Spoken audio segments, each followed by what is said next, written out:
Now, WBRZ News 2 starts with breaking news. Breaking overnight, we're uncovering new details on Thursday's deadly crash that shut down I-10 for 6 hours. And the crash you see behind us actually became the biggest story of the day when an 18-wheeler slammed into a bus full of people. Yeah, this morning we are digging into how it happened and who was involved. Overnight, we've learned from the West Baton Rouge Sheriff's Office truck driver Ricky Hager was killed after hitting the back of a bus when traffic came to a stop on the eastbound side of I-10. What else we were able to uncover is coming up next. Well, breaking overnight, WBRZ getting more information on who the burglary victim was that's now being charged by deputies for kidnapping the juvenile suspect that he shot. This story becoming much clearer this morning on just what went down yesterday near LSU. Nadine Abusada joining us now with more information. Nadine, good morning. It's a lot to unpack. We're going to start right here. This is the first teen. He was the one that was shot, and he's facing the most charges. Then you have these two, the other juveniles that are in custody. But then I bring you to Mark Maurice, the man that caught the suspects breaking in his car, but now he's in jail. Overnight, intense storm damage down in Ascension that knocked power out for about 40,000 people. Yeah, we're seeing tree damage scattered all across East Baton Rouge Parish. What you're seeing here, that was on Kenilworth and Perkins overnight. And LSU and U High seeing some storm damage over their own overnight. Here's what we saw on those campuses: twisted metal wreckage, fallen tree branches, and much more debris. Both campuses are closed till Wednesday. But good morning, Southeast Louisiana. Marissa Nuzzo joining us now with more on tracking Ida as it moves up north through Mississippi. Marissa, good morning. It's been a long night, but it appears like it's been more of a wind event for East Baton Rouge Parish.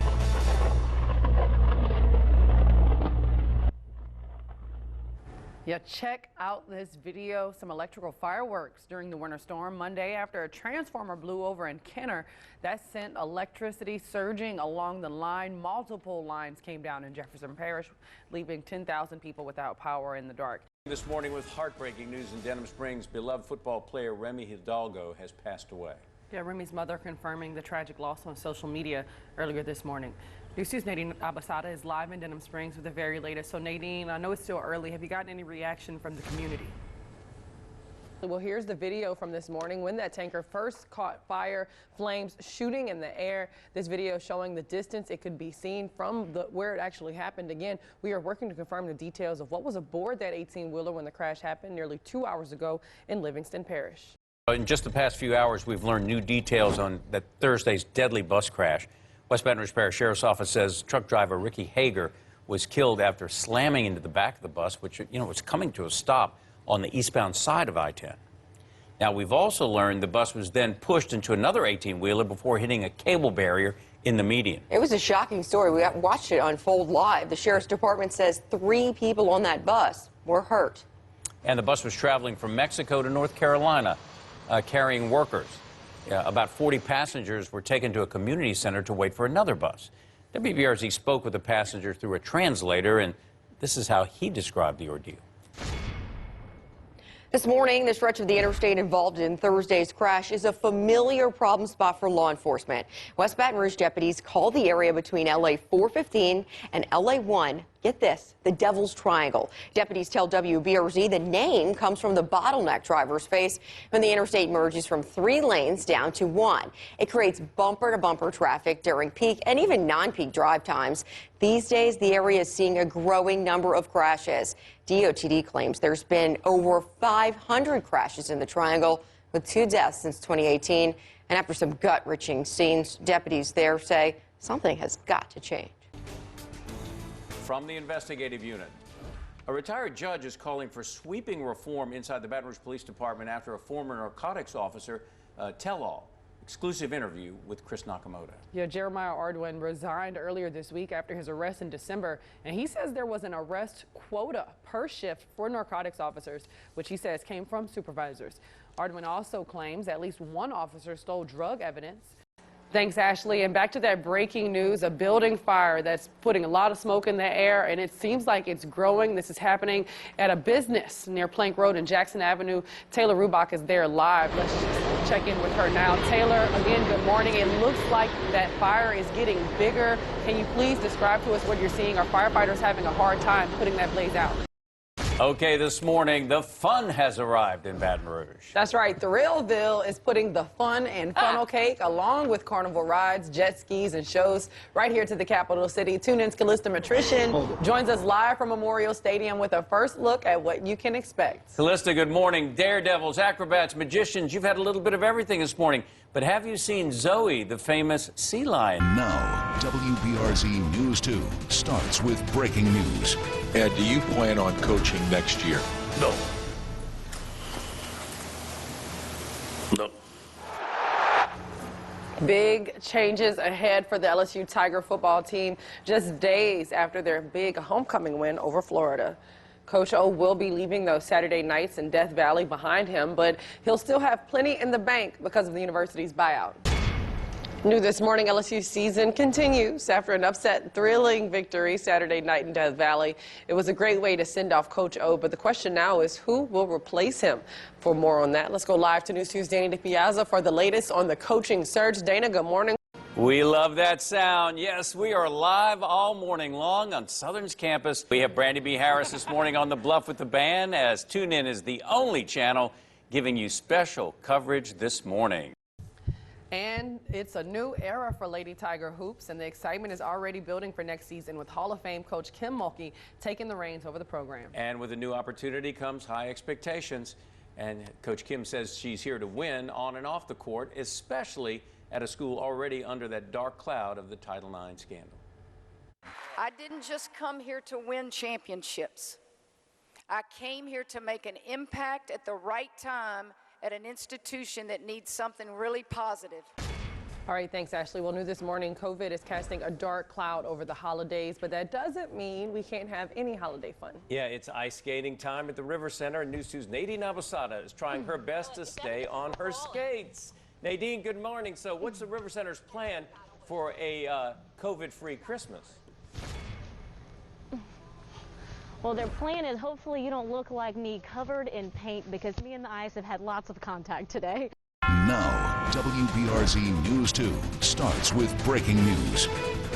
Breaking overnight, we're uncovering new details on Thursday's deadly crash that shut down I-10 for 6 hours.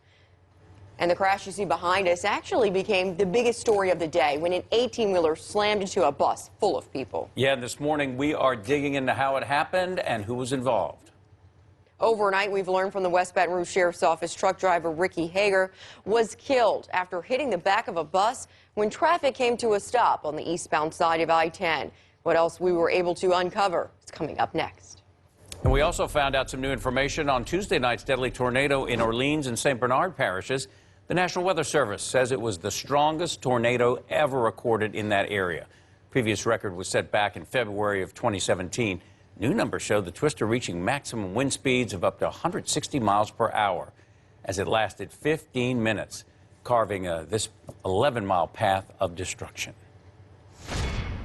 But happening now, it's a grillin', chillin' kind of weekend as get ready for sunshine, cool temps. A great time to be outside. That's right. Marissa says if you're in the mood for gardening or even grilling, this is your weekend. All right, Marissa, how's that poll looking? Hot dogs or burgers? I have one vote for both, and then JP's all in on Jackie's veggie burgers, of course. In just the past few hours, we've learned new details on that Thursday's deadly bus crash.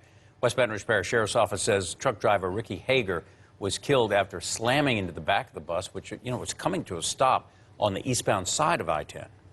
Now, we've also learned the bus was then pushed into another 18-wheeler before hitting a cable barrier in the median. It was a shocking story. We watched it unfold live. The Sheriff's Department says 3 people on that bus were hurt.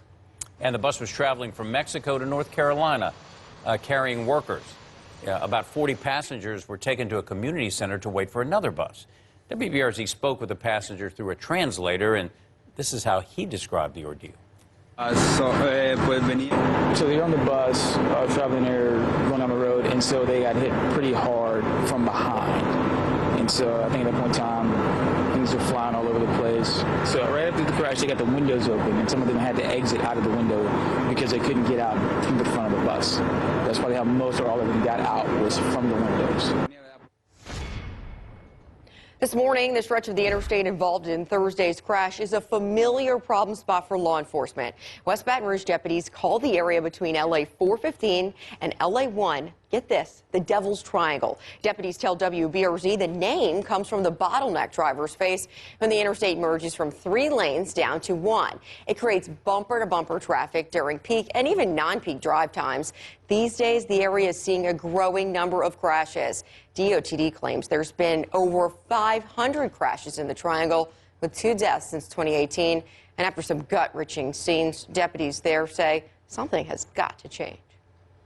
In my 29 years, I can remember when once every couple of years we had to close the interstate down to divert the traffic to U.S. Highway 190. Now we're doing it once a month. I don't know what the answer is. I'm not blaming DOTD. I'm just saying that we got to come up with something. You can read about this story. It's posted right now on WBRZ.com. Meanwhile, as Ashley will tell you, Thursday's crash could have been a lot worse. But cable barriers in the median were able to prevent the bus from crossing over into the westbound lanes. State transportation officials say the crash proves the $90 million spent on those barriers statewide can deflect heavy vehicles and save lives. That's exactly the reason that we invested the money into these cable barriers, is to prevent the crossover accidents, because those are highly deadly, serious injury accidents. DOTD says they're adding another 98 miles of cable barriers along parts of Highway 90, I-10, and I-12. And this morning, we talk about it all the time, but the deadly crash showing the need for another way to cross the Mississippi River. At the Capitol, state lawmakers and agencies say there's progress, but it's slow and painful to get a third Mississippi River bridge built across the Capitol area. Callista Matrician joins us live now with the latest developments and details. Callista, good morning. You know, they've been talking about this for a long time. Is it really going to happen? JP, it's been talk, but we're finally ready to see some action. Now, I'm right here off of I-10, and I'll tell you what, traffic is already starting to pick up early this morning as cars, trucks, and tractor trailers make their way down the thruway for their morning commute. And while it may not be too bad right now, this place turns into a parking lot, which is one of the reasons why some officials have stepped forward for the need for $500 million of Governor Edwards' proposed budget to be set forth for a new Mississippi River bridge. Now, while we already have I-10 and 190 bridges crossing the Mississippi, it's done little for the traffic problem here in the capital city. Not to mention, a lot of the bridges and infrastructure we have is very old. And while it may not be a problem now, it could very well be in the future. Now, that's part of the reason why these parish presidents have voiced concern and a call to action. The bridge is backed up. LA1 is backed up. The old bridge is starting to even back up these days. And this is a major ordeal for the state of Louisiana. But this $500 million is crucial to keep this project going. If we wait any longer, this can be a $3 billion bridge, you know, and then it's get to be where it's almost out of reach. What we're waiting on now is for the committee to actually meet to make some key decisions. Now, they plan on meeting Monday, where one of these key decisions that'll be talked about is the actual location of the bridge itself. Now, they're planning on picking about 10 potential locations on where the project will be taking place. And after that, they'll go to lawmakers with the proposal. There we'll know whether or not this budget will be funded towards a new Mississippi River Bridge project. Live here in Baton Rouge, Callista Matrician, WBRZ News 2. All right, Callista, thanks for that report. From the WBRZ Investigative Unit, the CATS bus system launching an investigation into how WBRZ uncovered documents proving a high-ranking employee failed a drug test. As Channel 2 reported Wednesday, CATS CEO Bill DeVille turned a blind eye to John Catrone, testing positive for meth back in January. Now, Catrone is a high-ranking employee that controls the money. And since he hasn't been fired, the bus drivers union is now calling for all employees who were fired for drugs to be rehired.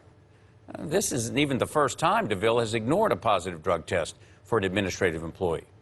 Lawyers believe the way CATS chooses to enforce its policies could get them sued. Particularly a drug policy. And when you're dealing with an entity that receives public funds and is likely a public agency, certainly our taxpayer dollars pay for its existence, that actually heightens it to an area where civil rights of the individual are involved. Sources are telling WBRZ the situation has caused a rift in the bus system, with some people losing all confidence in Catrone's leadership.